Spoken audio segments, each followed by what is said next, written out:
నమస్తే యువిఎం టీవీకి స్వాగతం. వార్తల్లోని వివరాలకు వెళ్తే, కౌంటింగ్ కు ఇబ్బంది కలిగిస్తే బయటకు పంపండి. రాష్ట్ర ప్రధాన ఎన్నికల అధికారి ముఖేష్ కుమార్ మీనా.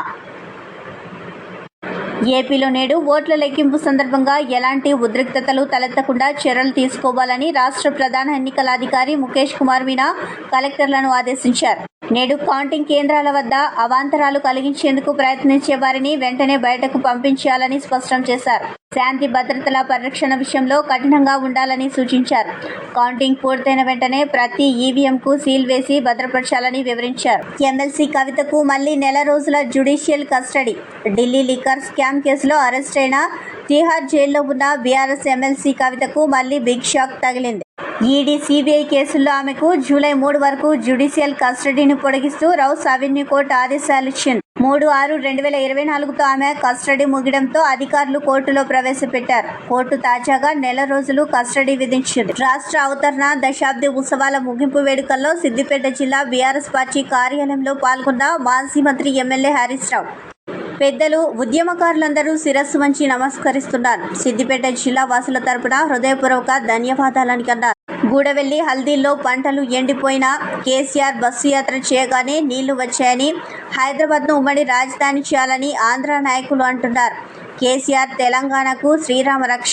రాష్ట్ర అవతరణ సందర్భంగా కాంగ్రెస్ ప్రభుత్వం ఇచ్చిన పత్రికా ప్రకటనల్లో ఎక్కడా జై తెలంగాణ లేదు. బీఆర్ఎస్ హయాంలో ఇచ్చిన ప్రకటనల్లో పై భాగంలో జై తెలంగాణ, జై జై తెలంగాణ ఖచ్చితంగా ఉండేది. ఆ రోజు సమైక్య పాలనలో జై తెలంగాణ మాటను నిషేధించారు. ఇప్పుడు రేవంత్ పాలనలో తెలంగాణ పదం మాయమైంది. కేసీఆర్ లేకపోతే తెలంగాణ సోనియా ఖతం చేస్తారు. తెలంగాణ హక్కుల కోసం, ప్రయోజనాల కోసం పోరాడే ఏకైక పార్టీ బీఆర్ఎస్. రేవంత్ ఎన్నడూ జై తెలంగాణ అనలేదు. ఆయన పేరు రేవంత్ రెడ్డి కావచ్చు, సీఎం కావచ్చు, కానీ ఉద్యమకారుడు కాలేడు. తెలంగాణ ఉద్యమకారులపై తుపాకీ ఎక్కుపెట్టిన ద్రోహిగా చరిత్రలో మిగిలిపోతాడు తప్ప ఉద్యమకారుడు కాలేడు. ఉద్యమకారులన్న ఘనత మనకు దక్కుతుంది. కరెంట్ కోసం రాజీవ్ రహదారిని దిగ్బంధం చేశాం. ఎన్నో త్యాగాలు, పోరాటాలు ఉన్నాయి. అరెస్ట్ అయినా, జైల్లో ఉన్నా బాధపడింది లేదు, భయపడింది లేదు.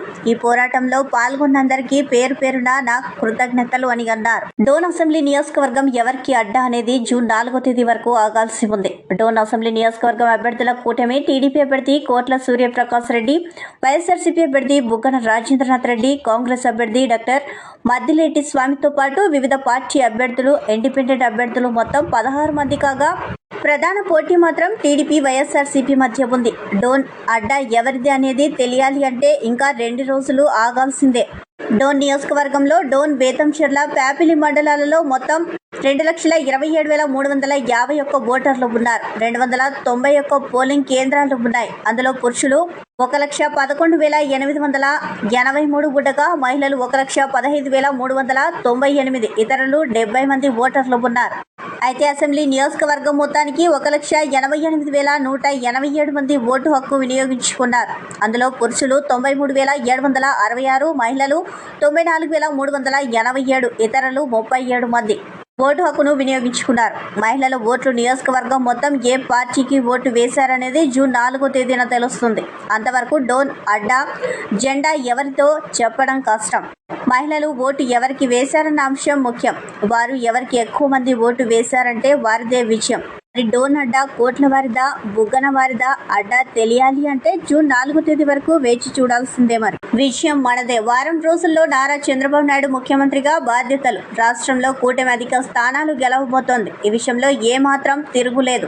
బద్వేలు తెలుగుదేశం పార్టీ సీనియర్ నాయకులు, ప్రముఖ రైల్వే కాంట్రాక్టర్లు మంచూరు సూర్యనారాయణ రెడ్డి, దందగోపాల్ రెడ్డి రాష్ట్రంలో కూటమిదే విజయమని, మరో వారం రోజుల్లో తెలుగుదేశం పార్టీ అధినేత నారా చంద్రబాబు నాయుడు రాష్ట్ర ముఖ్యమంత్రిగా బాధ్యతలు చేపట్టనున్నట్లు బద్వేలు తెలుగుదేశం పార్టీ సీనియర్ నాయకులు, ప్రముఖ రైల్వే కాంట్రాక్టర్లు మంచూరు సూర్యనారాయణ రెడ్డి, నందగోపాల్ రెడ్డి అన్నారు. వారు సోమవారం ఇక్కడ మాట్లాడారు. కేంద్రంలో, రాష్ట్రంలో ఎన్డీఏ కూటమి అధిక స్థానాలు గెలవబోతున్నట్లు వారు తెలిపారు. ఈ విషయాన్ని పలు సర్వే సంస్థలు వెల్లడించాయని పేర్కొన్నారు. రాష్ట్రంలో ఎన్డీఏ కూటమి 160కి పైగా అసెంబ్లీ స్థానాలు సాధించడం ఖాయమని అన్నారు. అలాగే మెజార్టీ పార్లమెంటు స్థానాలు గెలుస్తాయని వారు ధీమా వ్యక్తం చేశారు.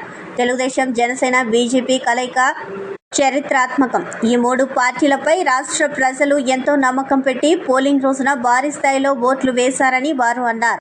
తెలుగుదేశం, జనసేన, బీజేపీ కలయిక చరిత్ర 2019 జరిగిన తప్పును 2024 ఎన్నికల్లో ఓటర్లు కూటమి పార్టీల అభ్యర్థులకు భారీ స్థాయిలో ఓట్లు వేసి ఉంటారని వారు ఎంతో నమ్మకం వ్యక్తం చేశారు. 3 పార్టీల కలయికను రాష్ట్ర ప్రజలంతా ఆహ్వానం పలికిన విషయాన్ని గుర్తు చేశారు. 2014 ఎన్నికలు తిరిగి రిపీట్ అవుతాయని వారు పేర్కొన్నారు. తెలుగుదేశం పార్టీ జాతీయ అధ్యక్షుడు నారా చంద్రబాబు నాయుడు ముఖ్యమంత్రి కావడం సత్యమని సూర్యనారాయణ రెడ్డి, నందగోపాల్ రెడ్డి పేర్కొన్నారు. నేడు జరిగే ఓట్ల లెక్కింపులో రాష్ట్రంలో కూటమి పార్టీలకు సర్వేలకు కూడా అందని ఫలితాలు రాబోతున్నాయని వారు ధీమా వ్యక్తం చేశారు. గుంటూరులో బ్రేకింగ్ న్యూస్. పల్నాడు సత్తెనపల్లిలో పెట్రోల్ బాంబులు కలకలం. రాజుపాలెం మండలం బ్రాహ్మణపల్లిలో ముడి సరుకులు లభ్యం. మరికొన్ని చోట్ల పోలీసులు గాలింపు చర్యలు. ఎగ్జిట్ పోల్స్ ఎవరు కనిపెట్టారు? ఎవరు భారతదేశంలో దీన్ని ప్రవేశపెట్టారు? ఎగ్జిట్ పోల్స్ పరిచయం చేసిన మేధావి ఎవరు అని అన్ని ఎగ్జిట్ పోల్స్ నిజమవుతాయా? భారతదేశంలోనే ఎవరికి అర్థం కాని ఎగ్జిట్ పోల్స్ ఈరోజు ఆంధ్రప్రదేశ్లో ఉంది అంటే మేధావులు మేధాశక్తికి ఎందుకు అందడం లేదు?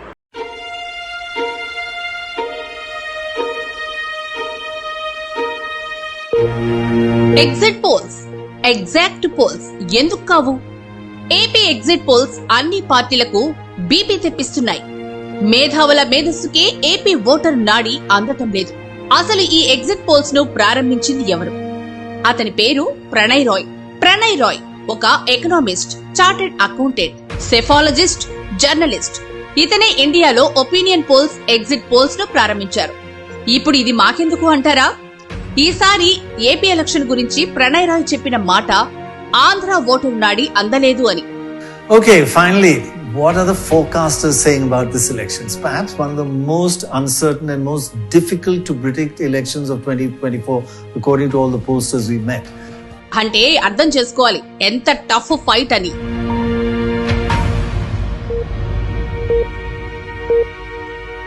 రెండు తెలుగు రాష్ట్రాల్లో ఈ ఎగ్జిట్ పోల్స్ ను క్షుణ్ణంగా పరిశీలించి ఏ పార్టీ అధికారంలోకి వస్తుందని చెప్పే మేధావి ప్రొఫెసర్ నాగేశ్వర్. కానీ తెలుగుదేశం సోషల్ మీడియా ద్వారా ప్రొఫెసర్ నాగేశ్వరరావును ఘోరంగా అవమానించారు. అందుకే ఆయన ఏపీ గురించి అతని అంచనా చెప్పడం లేదు. అంటే నాగేశ్వర్ గారు, మీరు గత తెలంగాణ అసెంబ్లీ ఎన్నికల్లో ఎగ్జాక్ట్ ఫిగర్ చెప్పారు. దాదాపు మీ ఎగ్జిట్ పోల్ నిజమైంది, తర్వాత చాలా సంస్థలు ఎగ్జిట్ పోల్ నిజమైంది అని చెప్పినా మీరు చెప్పిన నెంబర్ మాకు ఐడియా ఉంది కాబట్టి ఎగ్జాక్ట్ గా ఆ ఫిగర్ వచ్చింది. అలాగే ఆంధ్రప్రదేశ్ విషయంలో professor K Nageshwar exit poll ఏమైనా ఉందా? ఎగ్జాక్ట్ నెంబర్ ఏమైనా చెప్తారా? ఫర్ యువర్ ఇన్ఫర్మేషన్, నేను ఎగ్జిట్ పోల్ చేయలేదు. అప్పుడు కూడా నా అంచనా చెప్పాను. 66 సీట్లు అని చెప్పిన మాట నిజం. 66 అని చెప్పాను. అప్పటికి కూడా కేసీఆర్ ఎంతో కొంత స్వల్ప మేరతోనైనా బయటపడతానని చాలా మంది నమ్మారు. చాలా మంది నాతో కూడా అన్నారు, మీరు ధైర్యంగా చెప్తున్నారు కాంగ్రెస్ పార్టీకి వస్తుందని. ఏమో నాకైతే అనుమానం, కేసీఆర్ ఒక్క స్వల్ప మేరతో బయటపడుతున్నారు. ఓకే, కానీ ఇప్పుడు ఏమవుతుందంటే 2 కారణాలు. సో ఏ మ్యాక్రో లెవెల్ అబ్జర్వర్ కూడా అంత మైక్రో లెవెల్ కు స్టడీ చేయలేము, ఇంపాసిబుల్. ఓకే, సో అది నేనే కాదు, ఎవరు చేయలేము. సో రెండవ ఫ్యాక్టరు ఈ అది టీడీపీ వాళ్ళ హైప్, మామూలు హైప్ లేదు కదా. సో వోకల్ సెక్షన్స్ మొత్తం టీడీపీ గెలుస్తుంది అంటున్నారు. కానీ వైసీపీ అనుకున్న సెక్షన్లు కామ్ గా ఉన్నాయి. వాళ్ళ మూడు అర్థమైతలేదు ఎవరికి కూడా. సో ఇది రెండవ ఫ్యాక్టర్. మూడో ఫ్యాక్టర్ ఏంటి అంటే ఆంధ్రప్రదేశ్ లో ఉన్న రాజకీయ సమాజం, ముఖ్యంగా రాజకీయ సమాజం. నార్మల్ సమాజానికి ఏం సంబంధం కానీ మనం ఇప్పుడు నేను కాంగ్రెస్ 66 వస్తాయని చెప్పాను. నన్ను ఏ బీఆర్ఎస్ నాయకుడు కూడా సార్ కాంగ్రెస్ కమ్ముడు వేయండు అని కాంగ్రెస్ కండువా వేసి బీఆర్ఎస్ అధికారిక ఫేస్బుక్ పేజ్ లో తిప్పలే. సో నేను చెప్పిన దాన్ని నమ్మని వాళ్ళు ఉన్నారు, ప్రశ్నించిన వాళ్ళు కూడా ఉన్నారు. కానీ ఎక్కువ మంది సార్ చెప్పాడు సమస్య ఉందని మీకు నెంబర్ తెలిసినా చెప్పట్లేదా అంటే అది ఉదాహరణ. సార్ చెప్పినా నిజమే, సార్ అంచనా తప్పు ఉండొచ్చు అన్నారు తప్ప nobody question my integrity. So ఇప్పుడు ఆంధ్రప్రదేశ్ కి వచ్చే వరకు ఏంటంటే ఇంటగ్రిటీని క్వశ్చన్ చేస్తున్నారు. మనం నిజం చెప్పి నేనైనా అంచనా చెప్తాను, అంచనా 100% కరెక్ట్ అవుతా నాకెట్లా తెలుస్తుంది? సో పెద్ద పెద్ద సర్వేలు చేసిన అంచనాలు తప్పు అవుతున్నాయి. నాగేశ్వర తప్పు కదా. కానీ ఇదివరకు నేను తెలంగాణకు తప్పైనా రైట్ అయినా నా అంచనా చెప్తాను అని చెప్పాను. ఆంధ్రప్రదేశ్ కి వచ్చే వరకు అంచనా చెప్పిన మరుక్షణం వీళ్ళు వాళ్ళు కడవలేసి ఇంటగ్రిటీని క్వశ్చన్ చేస్తున్నారు. Anything can be negotiate, integrity negotiable గా అయితే మీరు అనొచ్చు. వాళ్ళకి భయపడి మీరెందుకు చెప్పారు సార్? నిజమే అది. క్లారిటీ పిక్చర్ ఉంటే వీడు ఎవడేమని అనుకున్నా చెప్పేవాడిని, అనుమానం లేదు. Right. ఎవడు ఏమని అనుకోని కండవాలు వేసుకొని మన సాగు పడదామని అని. ఓకే, క్లారిటీ ఏమో 100% లేదు. ఓకే, 70% ఉండొచ్చు, 60% ఉండొచ్చు, 80% ఉండొచ్చు, 90 ఉండొచ్చు. ఓకే. 100% క్లారిటీ లేనప్పుడు సమాజము కులం పేరిట, పార్టీ పేరిట నిట్టనీలు చీలి అభాండాలు వేస్తానికి రెడీ అయినప్పుడు అది ఎందుకు చెప్పడం ఆగడం మంచిగా? నాకొచ్చే క్యూరియాసిటీ ఉన్నది. ఎవరికి వెళ్తే నాకేంది? నాకు జగన్మోహన్ రెడ్డి ఎంత తెలుసో, చంద్రబాబు నాయుడు అంతకన్నా ఎక్కువ తెలుసు, ఇద్దరు తెలుసు. కానీ ప్రొఫెసర్ నాగేశ్వరరావు అంచనా అధికార పార్టీనే అనేలా ఉంది. అంబానీ ఆదానీలకు అమ్ముడుపోయిన బీజేపీ జాతీయ మీడియా, వాళ్లతో పాటు కొన్ని క్రెడిబిలిటీ లేని సర్వే సంస్థలు కమ్మ, కాపు, కేకే లాంటి ఊరు పేరు లేని సర్వేలతో అవునా నిజమా అనేలా చూపిస్తున్నాయి పచ్చ మీడియా బ్యాచ్. అందుకే మేధావులు సైతం తీర్పును హోల్డ్లో పెట్టారు.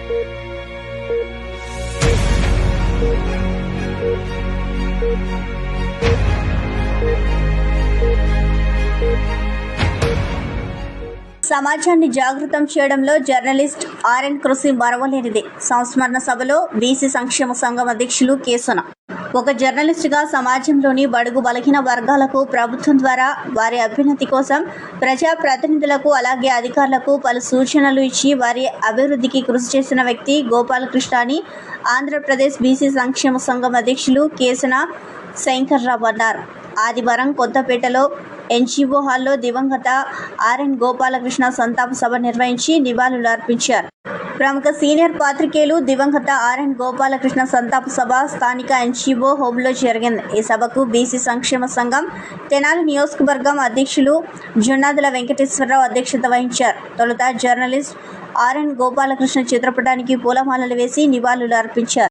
ఈ కార్యక్రమానికి ముఖ్య అతిథిగా పాల్గొన్న కేసన శంకర్రావు మాట్లాడుతూ సమాజాన్ని జాగృతి చేసే అంశాల్లోనూ పేద ప్రజలకు ప్రభుత్వ సేవలు అందించే దానిలో ఒక జర్నలిస్టుగా పత్రికా రంగంలో ఆయన చేసిన విశ్లేషణలు మరవలేనివని అన్నారు. అంతేకాకుండా ఉపాధి కల్పించిన వ్యక్తి గోపాలకృష్ణకు నివాళులు అర్పించారు. అంతేకాకుండా సామాన్య కుటుంబంలో జన్మించి భాషా ప్రావీణ పట్టభద్రుడై ఉపాధ్యాయ వృత్తిలో రాణించారని, ఉద్యోగానంతరం అర్చక వృత్తిలో కొనసాగుతూ అర్చకుల సమస్యలపై అనేక పోరాటాలు చేసిన వ్యక్తి గోపాలకృష్ణ అని నివాళిలో పేర్కొన్నారు. ఇదే కార్యక్రమానికి సీనియర్ పాత్రికేయులు నిమ్మరాజు చలపతిరావు కూడా హాజరై గోపాలకృష్ణకు నివాళులు అర్పించారు. జర్నలిస్టు వృత్తిలో ఆయన చేసిన సేవలను ప్రస్తుతించారు. ఇంకా ఈ కార్యక్రమంలో బీసీ సంక్షేమ సంఘ నాయకులు పాల్గొన్నారు. తెలంగాణ రాష్ట్రంలో సార్వత్రిక ఎన్నికలు ముగిసిన వేళ వాహనదారులకు బిగ్ షాక్ తగలనుంది. దేశవ్యాప్తంగా ఆదివారం అర్ధరాత్రి నుంచి టోల్ ఛార్జీలు సగటున 5% పెరగనున్నాయి. అయితే ఎంపీ ఎన్నికల సందర్భంగా ఛార్జీల పెంపు నిర్ణయాన్ని జాతీయ రహదారుల ప్రాతిపదిక సంస్థ ఎన్హెచ్ఏఐ తాత్కాలికంగా వాయిదా వేసిన విషయమూ తెలిసిందే. ఏప్రిల్ 1వ తేదీన టోల్ ఛార్జీలు పెరుగుతున్నట్లు ఎన్హెచ్ఏఐ ప్రకటించింది. కాగా కేంద్ర జాతీయ రహదారులు రోడ్డు రవాణా మంత్రిత్వ శాఖ ఛార్జీల పెంపు అంశాన్ని ఈసీ వద్దకు తీసుకెళ్లింది. దీంతో ఈసీ ఎన్నికల నేపథ్యంలో పెంపు నిర్ణయం వాయిదా వేయాలని ఎన్హెచ్ఏఐను ఆదేశించింది. దీంతో కొత్త ఛార్జీల పెంపు ప్రక్రియ తాత్కాలికంగా నిలిచిపోయింది. 7వ విడత పోలింగ్ ముగియడంతో దేశంలో సార్వత్రిక ఎన్నికల పోలింగ్ ఘట్టం ముగిసింది. దీంతోనే ఎన్నికల కోడ్ ముగిసింది. తాజాగా ఎన్హెచ్ఐఏ అర్ధరాత్రి నుంచి కొత్త టోల్ ఛార్జీలు వసూలు చేయనుంది. ఆర్ఎన్బి జాతీయ రహదారుల టోల్పై ఒకవైపు 5, ఇరువైపులా 10 పెరిగిన టోల్ ఛార్జీలు జూన్ 3వ తేదీ నుంచి అమల్లోకి రానున్నాయి.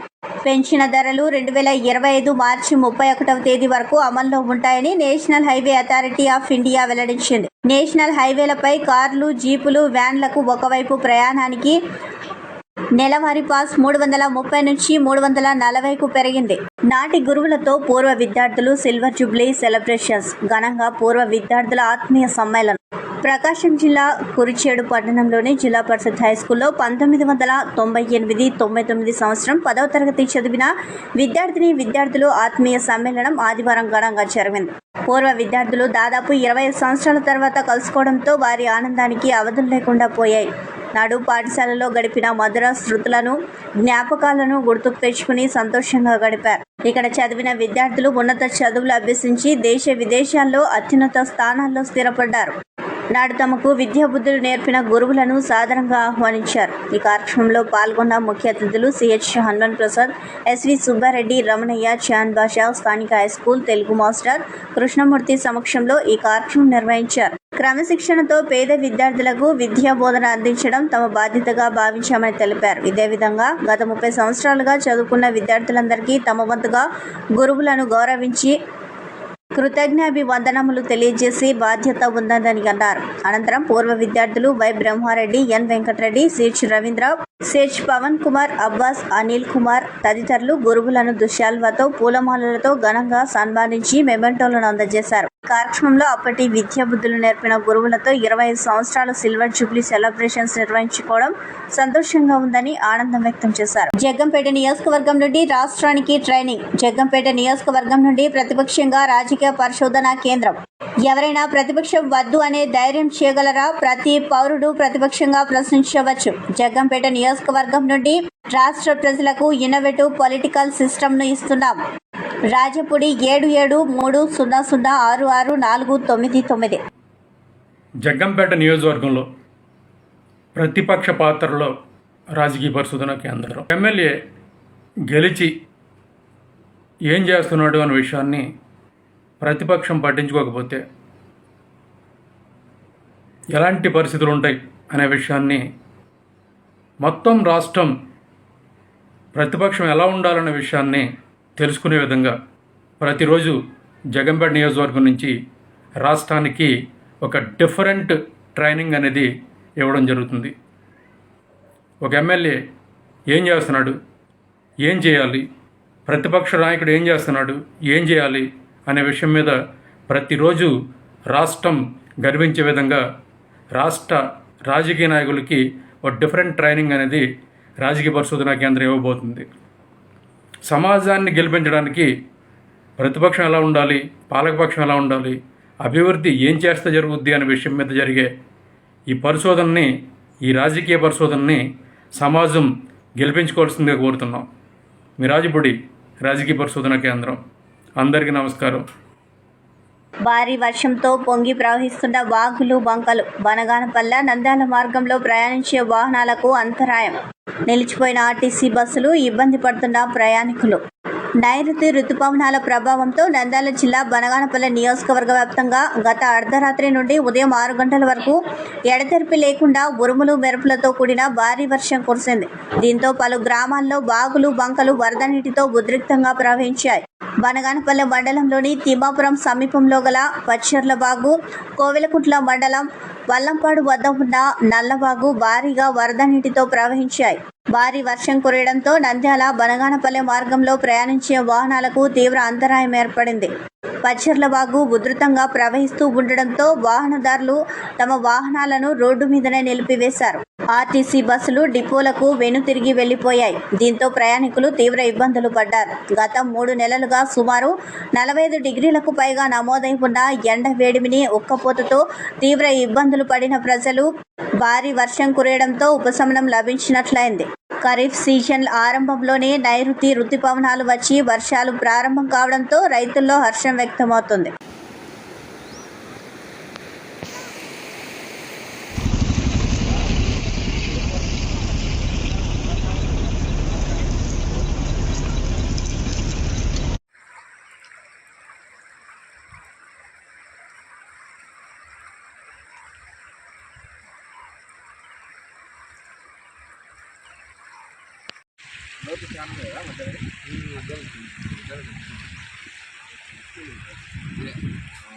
ఇంకా పని చెప్పడానికి అలాంటి ఇబ్బంది పోతుంది.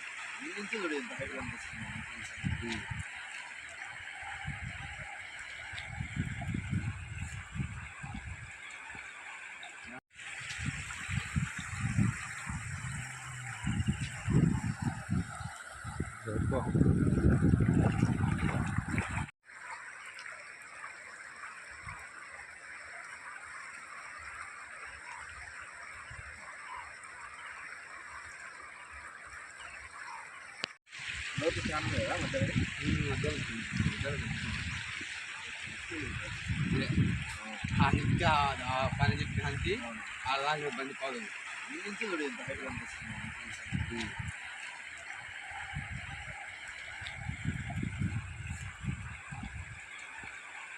కర్నూలు జిల్లా ఓట్ల లెక్కింపు కార్యక్రమానికి అన్ని ఏర్పాట్లు పూర్తి చేశామని జిల్లా ఎన్నికల అధికారి డాక్టర్ సృజన, జిల్లా ఎస్పీ కృష్ణకాంత్ తెలిపారు. కర్నూలు జిల్లాకు సంబంధించి 7 నియోజకవర్గాలతో పాటు పాణ్యం నియోజకవర్గాల కౌంటింగ్ రాయలసీమ విశ్వవిద్యాలయంలో జరగనుంది. ఈ నేపథ్యంలో అధికారులు అన్ని ఏర్పాట్లు పూర్తి చేశారు. ఎలాంటి ఘటనలు జరగకుండా ముందస్తు జాగ్రత్తలు తీసుకున్నారు. ఇవాళ రేపు మద్యం అమ్మకాలు సైతం అధికారులు ఆపివేశారు. ఉదయం 8:30 గంటలకు ఈవీఎం కంట్రోల్ యూనిట్లలో ఓట్ల లెక్కింపు ప్రారంభిస్తారు. అరగంటకు 1 రౌండ్ చొప్పున లెక్కిస్తారు. కౌంటింగ్ అధికారులు అభ్యర్థుల తరపున వచ్చిన ఏజెంట్ల సమక్షంలో ఈ ప్రక్రియ జరుగుతుంది. రాయలసీమ యూనివర్సిటీ వద్ద స్థానిక పోలీసులతో పాటు కేంద్ర బలగాలతో భద్రతను కట్టుదిట్టం చేశారు. 144 సెక్షన్ అమలులో ఉంటుంది. 5గురికి మించి ఎక్కడా గుమికూడకూడదని అన్నారు. బరిలో ఉన్న అభ్యర్థుల ఇల్లు, పార్టీల కార్యాలయం వద్ద జనం లేకుండా కట్టడి చేసేలా చర్యలు చేపట్టారు. పరిస్థితి తీవ్రతను అంచనా వేసేందుకు నిఘా ఉంచారు. సార్వత్రిక ఎన్నికల ఫలితాలు వెలువడుతున్న నేపథ్యంలో ఉమ్మడి జిల్లా వ్యాప్తంగా పటిష్ట బందోబస్తు ఏర్పాటు చేస్తున్నారు. సమస్యాత్మక ప్రాంతాల్లో నిఘా కూడా ఉంచారు. రేపు 4వ తేదీ జరగబోయే కౌంటింగ్ కోసం చేయవలసిన ఏర్పాట్లన్నీ అది కౌంటింగ్ హాల్స్ని తయారు చేసుకోవడం రూపంలో కావచ్చు, స్టాఫ్ని ట్రైనింగ్ చేసుకోవడం రూపంలో కావచ్చు, డిపాజిట్ ఎక్కడ చేయాలి, ఎక్కడ ఫ్రిస్కింగ్ జరుగుతుంది, అలాంటివన్నీ కూడా ఫిజికలీ కౌంటింగ్ హాల్ లోపల, కౌంటింగ్ బయట, మెడికల్ క్యాంప్ ఎక్కడ ఉంటుంది, ఫైర్ టెండర్స్ ఎక్కడ ఉంటాయి, ఎలక్ట్రిక్ కనెక్షన్స్ అన్నీ సరిగ్గానే ఉన్నాయా, ఎమర్జెన్సీ ఎగ్జిట్ సిస్టమ్స్ బాగానే పనిచేస్తున్నాయా, ఫైర్ సేఫ్టీ ఉన్నదా, ఇలాంటి కార్యక్రమాలన్నీ కంప్లీట్ చేసుకోవటం, సీసీ కెమెరాలన్నీ ఏర్పాటు చేసుకోవటం, అవన్నీ పని చేస్తున్నాయా లేదా అనేది చూసుకోవటం. ప్రతి హాల్లోనూ కూడా రౌండ్ అయిపోయిన తర్వాత హాల్లో అనౌన్స్ చేయగా కర్నూలు డిస్టిక్లో మనకు sub divisions wise, assembly constituencies wise కూడా మన బందోబస్తు ఏర్పాటు చేసుకోవడం జరిగింది. సో కౌంటింగ్ సెంటర్కి సంబంధించి మనం 4 అంచెల భద్రత మనం ఏర్పాటు చేసుకోవడం జరిగింది. So as per ECI guidelines మనకు ఫస్ట్ టైర్, సెకండ్ టైర్ ఏదైతే ఉంటుందో అక్కడ మనము సెంట్రల్ ఆర్మ్డ్ పోలీస్ ఫోర్సు, తర్వాత స్టేట్ ఆర్మ్డ్ రిజర్వ్ పోలీస్తో మనము ఫస్ట్ టైర్, సెకండ్ టైర్లో మన బందోబస్తు ఏర్పాటు చేసుకోవడం జరిగింది. మనకు మొత్తం 3 బిల్డింగ్స్ ఉన్నాయి. సో 3 బిల్డింగ్స్లో మనకు మొత్తం 8 అసెంబ్లీ కాన్స్టిట్యున్సీకి సంబంధించి ఓవరాల్గా ఈ ఫస్ట్ టైర్కి, సెకండ్ టైర్కి సంబంధించి additional SP AR overall in charge ఉంటారు. అది కాకోకుండా ఈచ్ బిల్డింగ్కి మనం 3 డిఎస్పీలని, తర్వాత ఈచ్ ఫ్లోర్కి ఒక సిఐ/ఎస్ఐ ర్యాంక్ ఆఫీసర్స్ ఉంటారు. అట్ ది సేమ్ టైం ప్రతి ఒక్క ఈవీఎం ఏదైతే స్ట్రాంగ్ రూమ్ నుంచి కౌంటింగ్ హాల్కి వెళ్తుందో దానికి కూడా ఏఆర్ వాళ్ళు మనం ఎస్కార్ట్ ఇవ్వడం జరుగుతుంది. అదే పనిగా లోపల ఎలాంటి సంఘటనలు జరగకోకుండా మనం కూడా మఫ్టీలో కూడా మన వాళ్ళని పెట్టుకోవడం జరుగుతుంది. అట్ ది సేమ్ టైం ఎవరు అన్ఆథరైజ్డ్ పర్సన్స్ మన కౌంటింగ్ సెంటర్ ఎంటర్ కాకున్నట్టుగా మనము 3 కట్ ఆఫ్ పాయింట్లు పెట్టుకోవడం జరిగింది. 3 కట్ ఆఫ్ పాయింట్లో కూడా మనము ప్రాపర్గా వెహికల్ చెకింగ్, తర్వాత ఎవరైతే మనకు కౌంటింగ్ సెంటర్కి ఎంటర్ అవ్వాలో కౌంటింగ్ ఏజెంట్స్ కానీ, తర్వాత కౌంటింగ్ స్టాఫ్ కానీ, తర్వాత ఆర్ఓస్, ఏఆర్ఓస్, మిగతా సిబ్బంది ఇప్పుడు కౌంటింగ్ సెంటర్కి సంబంధించి ఎవరైతే ఉంటారో వాళ్ళని మాత్రం మనం అలో చేసుకోవడం జరుగుతుంది. అదే కాకుండా ప్రతి ఒక్క అంటే కౌంటింగ్ స్టాఫ్కి, తర్వాత కౌంటింగ్ ఏజెంట్స్కి, అదర్ అఫీషియల్స్కి కూడా మనము ఈ ట్యాక్స్ ఏవైతే ఉంటాయో వాటిని డిఫరెంట్ కలర్ ఫార్మాట్లో ఇవ్వడం జరిగింది, ఎందుకంటే కన్ఫ్యూజ్ లేకోకున్నట్టుగా.